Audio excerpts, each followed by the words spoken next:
오늘 복음서 요한복음은 당시 요한 공동체를 배경으로 쓰여졌습니다. 그래서 요한 공동체에 매우 익숙한 은유적인 표현을 많이 쓰는데 오늘의 본문 같은 경우 예수님을 목자라고 하는 표현이 그 중에 하나입니다.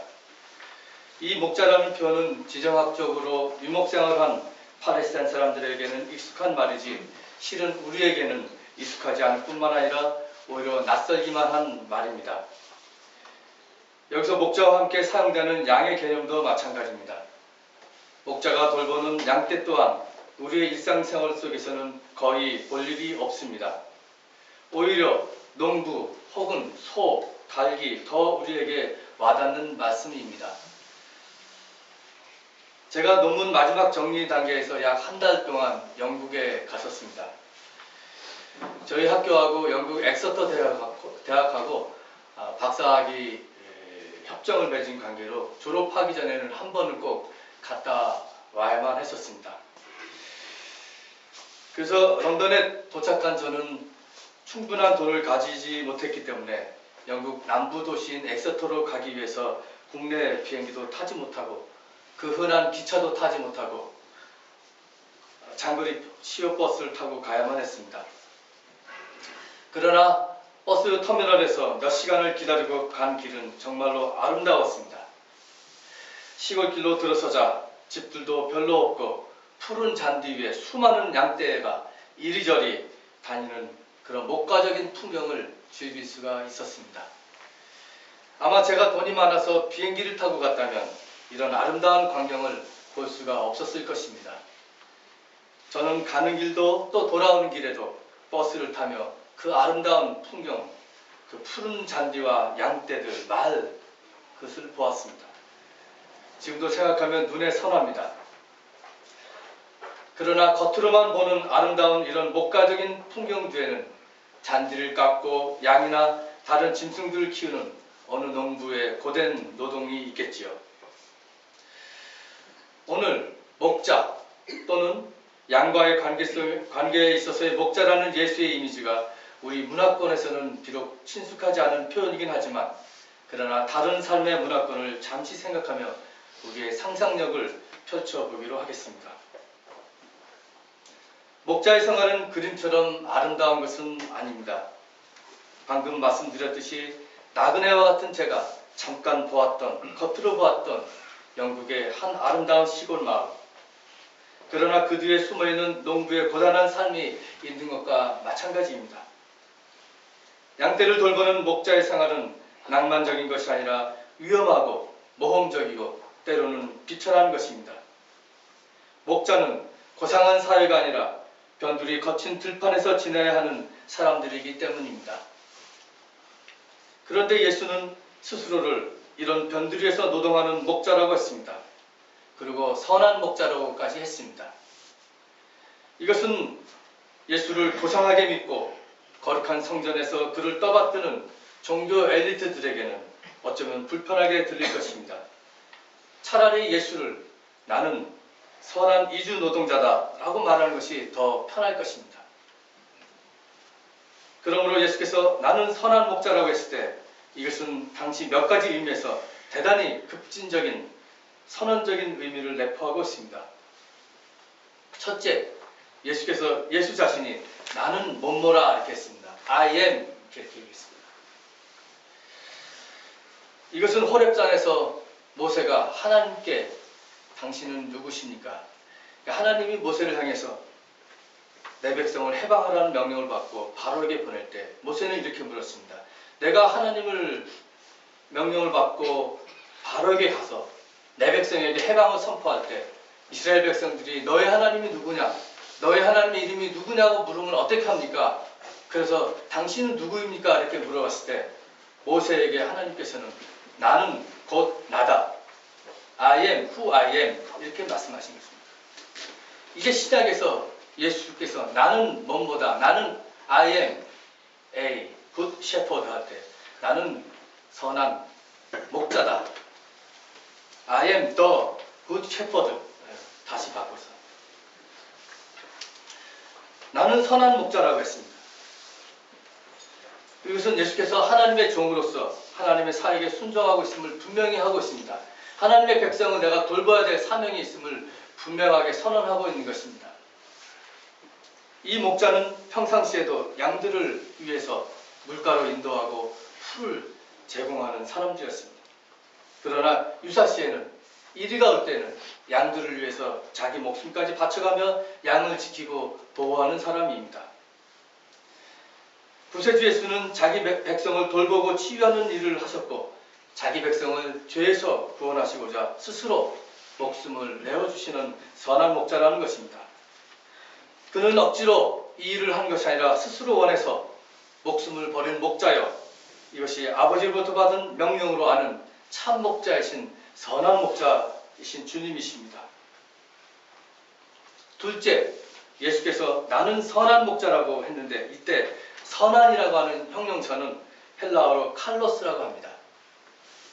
이 뜻은 질서 있는, 건전한, 고귀한, 이상적인, 본받을 만한, 진실한, 적당한, 신실한, 그리고 칭찬받을 만한 이런 의미를 가지고 있습니다. 그렇기 때문에 예수께서 내가 선한 목자라고 할 때는 일반적인 그런 목자가 아니라 강한 목자요, 진실한 목자요, 친절한 목자요, 능력이 있는 목자임을 이 말이 내포하고 있는 것입니다. 에스겔서 34장 10절에서 16절에서는 하나님이 이 목자의 의무를 보여주십니다. 하나님은 잃어버린 양을 이끌고 안내하고 먹이고 보호하고 또 찾는 분이십니다. 그러므로 예수께서 나는 선한 목자라고 할 때 그는 잃어버린 백성을 찾고자 하는 분으로 자신을 세상에서 하나님의 구속사역을 위해서 일하는 사람으로 연결시키고 있습니다. 세 번째, 선한 목자는 단순히 양들을 돌볼 뿐만 아니라 이 우리에 속하지 않은 다른 양들도 함께 하나로 모은다고 했습니다. 요한복음 10장 16절 말씀입니다. 나에게는 이 우리에 속하지 않은 다른 양들이 있다. 나는 그 양들도 이끌어 와야 한다. 그들도 내 목소리를 들을 것이며 한 목자 아래서 한 무리 양떼가 될 것이다. 이 16절에 나오는 이 우리에 속하지 않은 다른 양들이 있다고 할 때 다른 양들은 누구를 말하는 것일까요?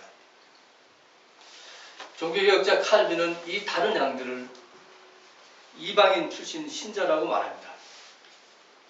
그러나 이 다른 양에는 많은 해석이 있습니다. 그러나 여기서 중요한 것은 다른 양이라고 할 때 그 사람들도 그리스도의 음성을 듣는 사람이라는 것입니다. 그들도 선한 목자의 인도함을 받고 선한 목자의 음성을 듣는 사람이라는 것입니다. 비록 그들이 다양한 형태의 교회에 속한 사람일지라도 우리와 교파가 다를지라도 다른 교리와 표준, 관습과 그런 게 익숙한 사람일지라도 우리가 똑같이 한 우리의 양떼라는 것입니다. 그리스도는 이 모든 다양한 형태의 신자들을 한 무리로 부르시는 유일한 목자라시라는 것입니다. 더 나아가서 인간의 편협한 마음으로 가른 민족, 계급, 인종, 성 등의 울타리가 선한 목자의 사랑으로 무너져 버린 것입니다. 이렇게 한 목자 아래서 한 무리 양떼가 된다는 것은 전 인류를 향한 주님의 보편적인 사랑과 인류의 상생 공동체를 말합니다. 이 공동체는 하나님께 속한 공동체로서 열린 공동체입니다. 그리고 그 안에는 다양한 고백과 신앙의 신조들이 존재하는 다양성이 존재하는 공동체입니다. 그래서 하나님의 공동체는 열려있고 배타적이지 않습니다. 세민족 공동체도 주님을 선한 목자라고 보신다고 고백하는 한 열려있는 공동체가 되어야 하고 다양성이 존재하는 공동체가 되어야 합니다. 이것이 진정한 교회입니다. 어느 누구나 다 와서 마음 편히 예배 드릴 수 있는 교회가 되어야 합니다. 그런 열린 교회가 되어야 합니다. 누구나 다 하나님께 감사와 찬양을 손을 높이 들고 드리는 교회가 되어야 합니다. 공동체 안에 다양한 생각들이 존중되고 조율되는 교회가 되어야 합니다. 그것은 우리의 중심에 목사나 직분자나 교인이 아니라 선한 목자 대신 주님이 계시다는 것을 늘 의식하는 데서부터 시작된 것이기 때문입니다. 공동체의 토대와 출발점은 우리 가운데 우리를 위해서 기꺼이 목숨을 버리신 변함없는 선하신 예수, 그 예수가 있음을 아는 것입니다. 개인적인 차원에서도 마찬가지입니다. 공동체가 힘이 되고 우리가 공동체 안에 함께 살고 있지만 세상을 살아가면서 우리는 계속적으로 이유를 알 수 없는 끊임없는 불안과 고독, 소외, 절망감, 좌절을 느끼고 또 겪게 됩니다. 그럴 때마다 우리의 마음속 깊은 곳에 그리고 내 곁에 그리고 내 가정 안에 선한 목자이신 주님께서 예수께서 계시다는 사실을 깊게 느껴야 합니다. 그 느끼는 순간이 개인이든 공동체이든 새로운 삶이 시작되는 순간입니다.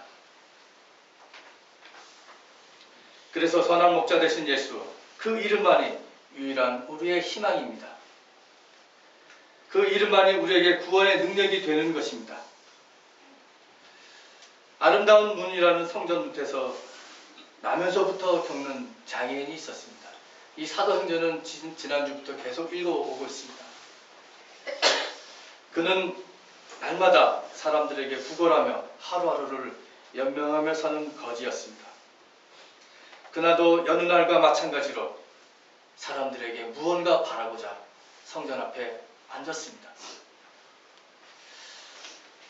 그때 베드로와 요한이 성전을 들어가게 됐습니다. 그 제자들은 그 거리를 보고 이렇게 말합니다. 베드로가 이렇게 직접적으로 말합니다. 은과 금은 내게 없으나 내게 있는 것을 그대에게 주니 나사렛 예수의 이름으로 일어나 걸으시오. 사도행전 3장 6절 말씀입니다. 나사렛 예수의 이름으로 일어나 걸으시오. 라고 그의 오른손을 붙들고 일으켰습니다. 날 때부터 걷지 못했던 그 거린이 일어나게 되고 걷게 되고 뛰게 되었습니다.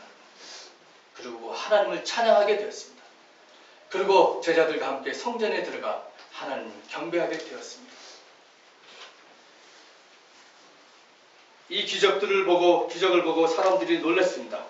그래서 솔로몬 행각이라는 곳으로 달려가서 베드로와 요한에게 묻습니다. 이에 베드로가 대답합니다. 어찌하여 이상하게 생각하는가?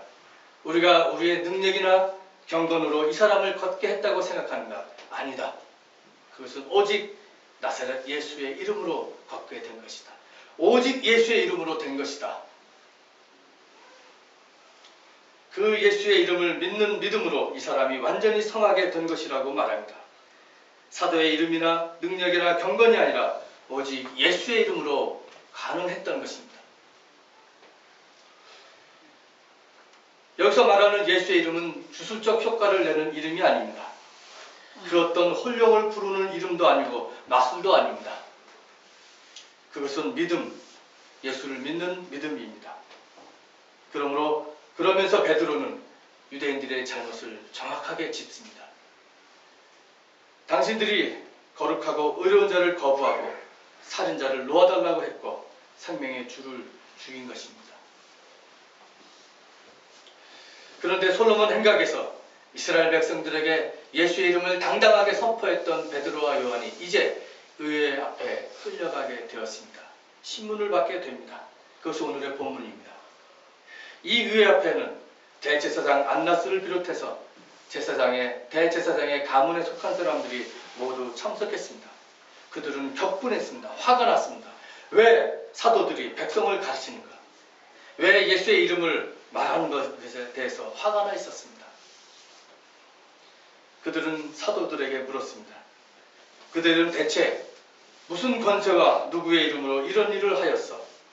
이런 일이라는 것은 여기서는 날 때부터 걷지 못했던 그 사람을 고친 일입니다.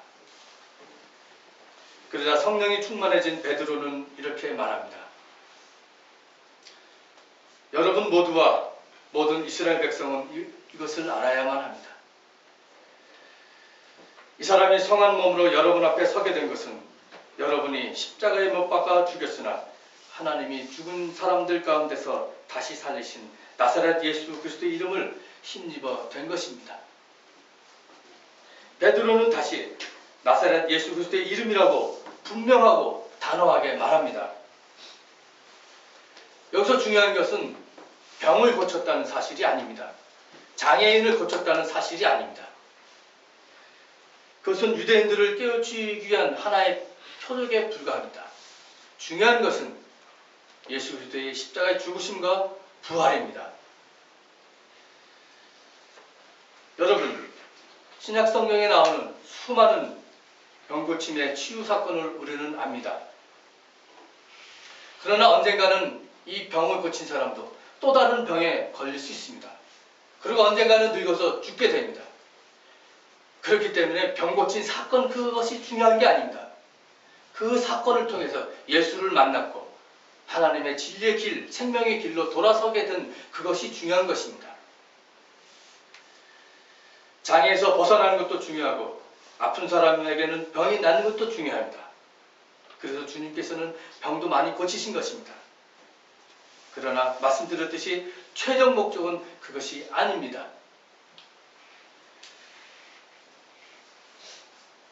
그 일을 통해서 하나님의 사랑을 깨닫고 하나님의 생명의 사람이 되는 것이 더 중요한 것입니다. 그것은 오직 예수의 이름만으로 가능한 것입니다. 그 이름은 병도 낫게 하고 일어나 걷게 하는 능력의 이름이요 우리에게 생명을 부어주시는 이름이요 우리를 해방케 하는 자유의 이름입니다. 죽음의 권세도 악한 권세도 악한 영도 어찌할 수 없는 권능의 이름입니다. 오직 그 예수의 이름만이 세상을 새롭게 하는 힘이 있는 이름입니다. 그 이름 위에는 그 어떤 곳에서도 희망을 발견할 수 없는 하나님의 아들 예수의 이름입니다. 오직 그 이름 예수입니다. 그래서 사도행전 기자는 그 이름을 이렇게 선언합니다. 이 예수밖에는 다른 아무에게도 구원은 없습니다. 사람들에게 주신 이름 가운데 우리가 의지하여 구원을 얻어야 할 이름은 하늘 아래 이 이름밖에 다른 이름이 없습니다. 사도행전 4장 12절 말씀입니다. 우리는 이 예수의 이름만 의지하고 예수의 이름만 선포해야 하는 그리스도인들입니다. 그런데 중요한 것은 이 예수의 이름이라는 것은 배타적 의미의 언어가 아닙니다. 사도행전 4장 12절뿐만 아니라 성경에 나오는 그리고 특별히 신약 성경에 나오는 예수의 이름은 배타적인 언어의 이름이 아닙니다. 배타적 이름이 아닙니다. 그것은 사랑의 언어입니다. 저는 이 사실을 제가 유니언스 공부할 때 제 스승 폴 리터 선생님에게 배웠습니다. 성경에 나오는, 특별히 신약 성경에 나오는 언어는 사랑의 언어다. 그렇게 해석을 해야 된다. 그것은 다른 말로 제가 어릴 때, 아주 어릴 때, 그리고 장성에서도 마찬가지지만 저희 어머님이 최고입니다. 저희 어머님이 이 세상의 최고입니다. 초등학교도 제대로 못 나오고 글씨도 잘 몰랐던 저희 어머님이 저는 지금도 이 세상의 최고입니다. 아마도 여러분도 여러분의 어머니가 최고일 겁니다. 그건 사랑의 언어입니다. 여러분과 어머니 사이의 관계입니다. 그러나 내가 우리 어머니가 최고라고 할 때 내 친구의 어머니의 존재를 부정하거나 내 친구의 어머니의 존재의 가치를 격화시킨 것은 절대로 아닙니다. 오히려 내 친구도 내 친구의 어머니가 이 세상에서 제일 최고일 것입니다. 그에게는 그 어머니가 제일입니다. 나에게는 예수가 제일 최고라고 하는 것은 이웃종교의 믿음의 대상이나 이웃종교의 믿음을 부정하는 것은 절대로 아닙니다. 그러나 나에게 주어진 길, 이 믿음의 길, 신앙의 길, 예수 그리스도를 통해서 하나님께 이르는 길을 발견한 나로서 그리고 고백하는 나로서는 예수의 이름이 최고라는 것입니다.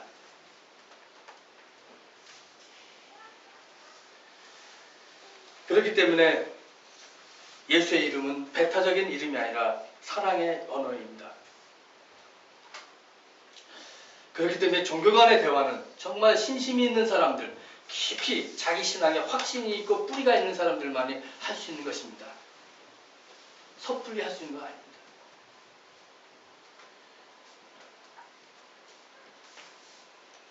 의회에 모인 사람들은 베드로와 요한이 비록 배운 것이 없고 보잘것 없는 사람들이었음을 알았습니다. 그러나 그들이 이렇게 담대하게 신기하게도 예수의 이름으로 선포하는 것을 보고 놀랐습니다. 더욱이 그들 옆에 있던 한 거린, 날 때부터 걷지 못했던 한 병자를 보고 그가 완전히 성하게 된 것을 보고 더 이상 변명할 여지가 없었습니다.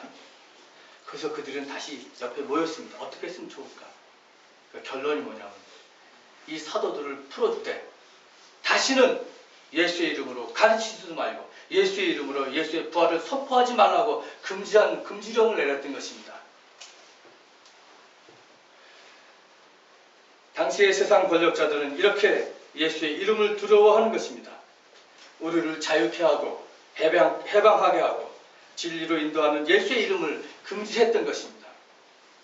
오늘 우리가 노동운동하고 빈민운동하고 세월호 참사의 광화문 광장에 나가서 악의 권세에 대해서 싸우고 정의를 선포하는 것은 예수의 이름 때문입니다. 여러분 정말 예수의 이름으로 이 일을 해야 됩니다. 예수의 이름으로 받아들일 수 없는 권세에 대해서 아니오라고 얘기하는 것입니다.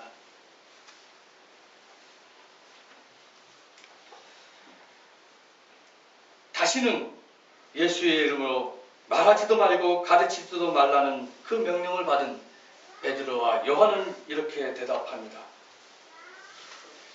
우리는 보고 들은 것을 말하지 않을 수 없습니다. 우리는 보고 들은 것을 말하지 않을 수 없습니다.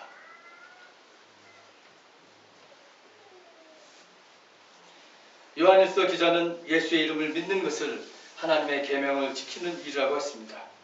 그리고 이것을 형제사랑으로 연결시키고 있습니다. 그러므로 성령의 능력으로 예수의 이름에 의지하여 증언자가 되는 것은 하나님의 계명을 지키고 우리가 서로 사랑하는 데까지 이르는 것입니다. 오늘 우리가 의지해야 하는 이름은 세상의 권력자의 이름도 아니고 어느 정당의 간판도 아닙니다. 이데올로기도 아니고 재물도 아니고 학문도 아닙니다. 그것은 오직 우리를 위해 목숨을 아낌없이 기꺼이 바치었던 선한 목자 되신 예수의 이름, 그 이름입니다. 그 이름만 의지하며 또 그 이름만을 세상에 선포하는 부활의 공동체가 다 되어야 되겠습니다. 부활의 증언자가 다 되어야 합니다. 새민족교회가 예수의 이름만 의지하고 예수의 이름만 세상에 전파하는 이 부활의 공동체, 부활의 증인자가 다 되시기를 주의 이름으로 축원합니다.